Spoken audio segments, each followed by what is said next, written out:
Kumuha nga pala kami ni mama ng tubig dagat at aking niluto mga ka-dreamers para gawing asin. Grabe, pwedeng-pwede pala yun. Napakarami nga palang content creator na napapanood ko nga sa TikTok. Na sa halip nga bumili sila ng asin kapag wala na sila ay gumagawa na lamang. Abay, ako nga'y nagulat mga ka-dreamers nang mapanood ko kasi tubig dagat ang ginagawa nilang asin. Abay, napakaganda at dagdag kaalaman ng aking napanood. At tunay nakapaki-pakinabang lalo na sa amin dito sa probinsya. Dahil napakalapit nga lamang namin dito sa dagat. Kaya naman nang mapanood ko ay aking inakit si mama na pumunta nga rito sa dagat. Pagdating nga namin ay medyo low tide o hibas na. Kaya naman kinakailangan pa kaming pumunta sa malayo para nga makakuha ng tubig. Inililis nga pala ni mama ang kanyang suot na shirt dahil maaaring mabasa. Sa medyo malalim-lalim nga pala kami ni mama kumuha dahil medyo malabo sa mababaw. Inilubog nga lamang ni mama itong dala naming 1.5. Habang nagpupuno nga si mama, napansin ko ang dami palang naliligo rito ngayon. Napakalinaw kasi ng tubig ng dagat tapos kalmado. At ito na nga pala mga ka-dreamers, napuno na ni mama itong 1.5 na Coke. And this video was sponsored by Coca-Cola Original Taste. It is delicious and refreshing drink. O diba English yun? Charot!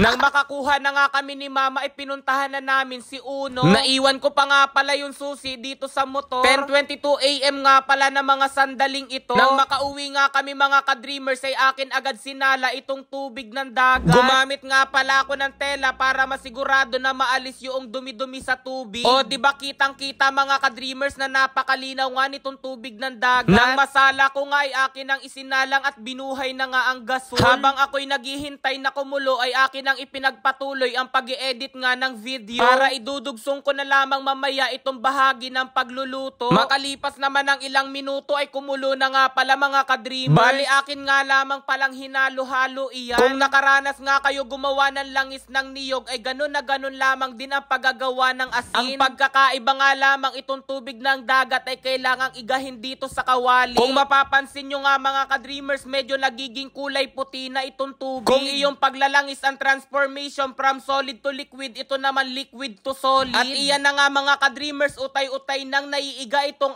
ating tubig ng dagat sa kawali. Bali kailangan nga lamang palang ipagpatuloy ang paghahalo para hindi dumikit talaga sa kawali. Sa mga sandaling ito pala mga ka-dreamers, sa bahaging kanan, utay-utay nang nakabubuo ng asin. Ang galing! Ang galing! Ayan na, nagiging asin na, hala. So ayan mga ka-dreamers, legit nga oh. Utay-utay na nagiging asin, medyo wet pa lamang, hindi pa masyadong dry. O ayan o, nasa gilid, ayan o. Ayan, nasa gilid. Kuti-kuti, nasa gilid. Akin ngang napapansin mga ka-dreamers na yung isang 1.5 pala ay napakaunti lamang ang magagawang asin. Kaso hindi kaya maiga yung tubig ng dagat kapag lahat ng tao gumawa na lamang ng sariling asin? Charot!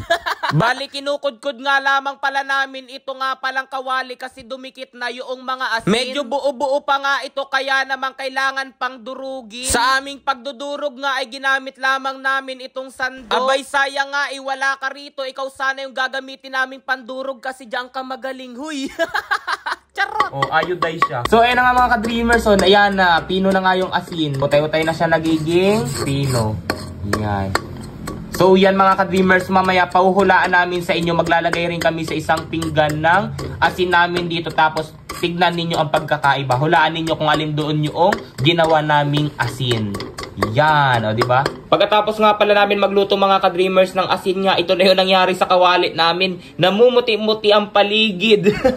So yan, medyo may hirapan pa yata sa paghuhugas pero kayang-kaya yan. Mga ka-dreamers, narito na nga pala yung dalawang klase ng asin. Nariyan yung ginawa naming asin at nariyan din yung asin na ginagamit namin dito sa pang-araw-araw kapag nagluluto. Alin kaya dyan mga ka-dreamers yung DIY na asin?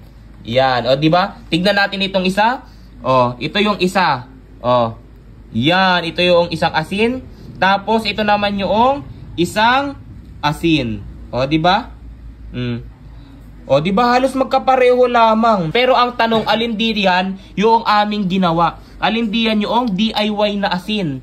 O, diba? Ayan o. Ang DIY na asin nga pala riyan mga ka-dreamers ay itong nasa maliit. Ito ang DIY mga ka-dreamers na asin. Diba? O, halos walang pagkakaiba. O, ganun na ganun din mga ka-dreamers. O, ayan o, ilapit ko pa. O, diba?